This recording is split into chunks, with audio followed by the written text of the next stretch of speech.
Hi guys, it's Matt here from MCS-books, and today I'm here to do a video for a non-fiction library book call. So the first thing I want to say is Happy New Year. It is now 2018 and I hope that this year I'm going to be more consistent with making videos. I've already got a few ideas which I'm going to work out and hopefully make, and I'll be more present on BookTube. I made like a few personal New Year's resolutions in regards to my reading. So one of them is to read more plays, and the other one is to read more non-fiction.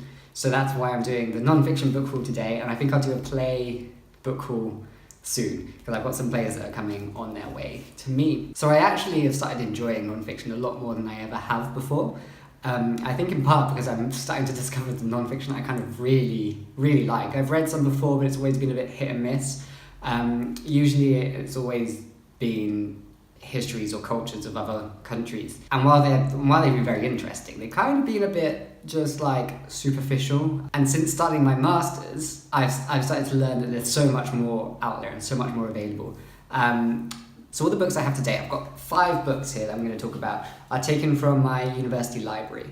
So that kind of suggests that they might all be a bit academic, but I do believe that most of these, or at least some of them, are very accessible to people who enjoy more popular non-fiction, because then they're not wholly bogged down in just academic, abstract thought. Another reason I got them out from the library is because actually usually these academic books tend to be really expensive, and I'm not so keen on spending that much money on a book that I might or might not enjoy. Whereas with fiction, I can usually tell if I'm going to enjoy it a lot more. So I figured if I enjoy any of these books a lot, I will probably then buy them afterwards to have as part of the collection. I'm kind of on a bit of a non-fiction kick at the moment. I think it all kind of stems from reading Tristes, Tropiques by Claude Lévi-Strauss. I love that book, basically. I might do a review of it later on. It was another book I got out from my university library, and it was just really interesting. It was in part an anthropological study of Brazil and Claude Lévi-Strauss's time in Brazil, but it wasn't bogged down in the anthropological study. It was more like a pontification of human and colonialism and travel also. It was very much a travelogue, which I really enjoyed that part of it, especially since he says at the very start that he hates traveling, and then it ends up being this whole travelogue of his experiences through Brazil. And then you can kind of, and through his discussion, you can see what he means by when he says, I hate traveling. And it was just such a prevalent topic, even though it was written in the 50s. He was able to articulate ideas that even I felt when I got traveling and stuff. So let me get back to these 5 books. I'm going to start first of all with this one. It is Refusal of the Shadow, Surrealism and the Caribbean. It is a verso edition book, and it is a collection of essays by many authors, and they're all, or the majority of them are own voices, Caribbean writers who are pivotal in Caribbean history through the act of Surrealism. This edition was edited by Michael Richardson, and it was translated from the French by, I don't think I can say that name. And it was translated from the French by Michael Richardson again, but also by Christoph Fialkowski. I'm not actually 100% sure of how to pronounce that. There's a lot of letters in that name, and some of that, one of the L's I don't actually recognise, but I'm hoping that was right. Forgive me if I was wrong, I'm sorry. And yeah, this is the book that I'm actually currently reading, and I'm really enjoying it. It's such a powerful book, and I don't want to say too much about it because I'm going to do a review video of this book soon, because I have so much to say and I want to share with you, and I'm really excited to share my ideas about this book with you, so keep an eye out for that one. The next 2 books that I got out are these 2, and these are both by Claude Lévi-Strauss. So of course this is a continuation of my enjoyment of Tristes Tropiques by the same author, and I just wanted to read more of his. I liked his voice, even though his work was translated. He was in fact fluent in English anyway, and he was able to help with the translations. So I felt that I could still hear his voice and not the translator's voice. And these 2 books are sort of just a continuation of reading him. I want to know more. This one is a short one. It's Myth and Meaning, and it's just about the history of mankind and his theories of how all our myths kind of stem from like the same place in the same area. And I think it's only about 5 presentations that he did. It's just like the transcription of them. So this will be quick and easy, and I hope it'll be fun and interesting. The next one is a bit bigger.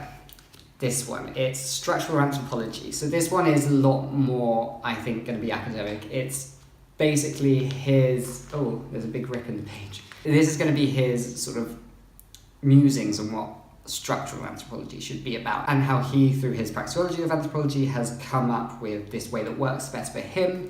But it does touch upon kinship, mythology, and religion and art, and I think it'll just be really exciting to read a bit more about this. I was hoping, because this is volume 1 of 2, I was hoping that I would have both volumes in one, but I took out this one first because I want to read it, and then if I do enjoy it, I'll pick up the second one.